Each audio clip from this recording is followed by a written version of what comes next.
The world is changing. We are faced with a whole new set of critical problems. Difficult decisions need to be made if we want our societies to progress. But how do we work together to create a better world? Too much importance has been given to economic output and not enough to our communities and our environment. Many people from around the world share these same concerns. The United States spends $3 trillion a year on government programs. It ends up issuing tax preferences worth $800 to $900 billion a year, and yet we don't have enough reliable, up-to-date statistics to fully understand which programs and policies are working and which ones aren't. That has to change. In India, being such a large country, you have so much disparity, so many inequities. The level of development between 28 states is entirely different. So to judge that, you need statistics. And not only do you need statistics, you want it in a dynamic way, where progress can be measured. What has been the situation 5 years ago? Have you improved now? And then what we have done in our organization is to be able to map that and take it right down to the village level, not just leave it at states. The climate debate is a clear wake-up call that there are other elements in nature, in the environment, in the ice, on the poles, in the oceans, that are very significant to the economic performance in the coming years and decades. The measurement of anything that is of importance elevates its importance.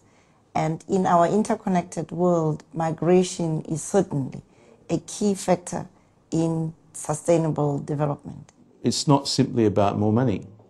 It's about power inequality. It's about inequality of access. It's about women's unpaid work not being valued. It's about sustainability questions. It's a much broader range of questions. And what's really good about this conference is that those questions are firmly on the agenda and we feel like they're being taken seriously. In the world economy these days, where we see growth figures, financial markets, stock markets going up, growth is actually, GDP growth is faster than it has been for a very long time. Maybe it will be the fastest ever in this first decade of the 21st century. But then people are not particularly happy. There's a lot of worry, there's a lot of insecurity. People feel vulnerable. The political situation in many countries, rich and poor countries, both, show that there's a lot of debate, a lot of questioning whether progress is really happening in our individual lives and what it means. So in that sense, such an international gathering with 130 countries coming together to discuss what is progress and how policy should be debated is, I think, a very natural thing to happen. The OECD believes we must continue to build on this project of measuring progress in our societies.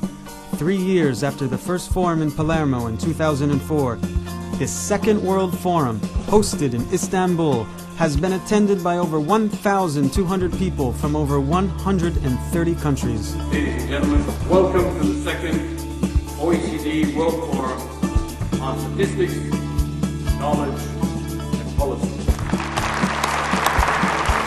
From the public and private sector, from all levels of civil society, NGOs, international organizations, they are all coming together to exchange ideas and experiences and to discuss what progress means and how to measure it in the 21st century. This is more than a global effort. It's a global movement. GDP has a certain Cold War aspect to it. And GDP measures, in a certain sense, how much stuff we could produce that we could drop on an enemy. I think it's quite natural in the post-Cold War era that we would turn to other measures of how well society is doing. What we've seen in Britain and America in particular is very strong falls in the extent to which people trust each other. You ask, do you think most other people can be trusted? It used to be 60% saying yes, now it's 30% saying yes. These are the kind of things which are regress rather than progress. Increased family breakup is regress. Lowering of job satisfaction is regress. All these things are happening. These facts, known for years by economists, are just now getting wide attention. Finding the right measure for progress is high on the agenda, and all countries need to be involved in this process. You have to consider that the OECD has developed, has contributed to develop national accounts in the 60s. And then it created a sort of movement on social indicators in the 70s. And then in the 80s, we looked at environmental measures. And then in the 90s, we looked at education measures. So we have a long tradition at the OECD to measure what matters. Now the question is, should we look at all these factors in an independent way, or should we try to help people to assess the overall progress of their societies? Those indicators are a way by which people can hold governments accountable for what they've done.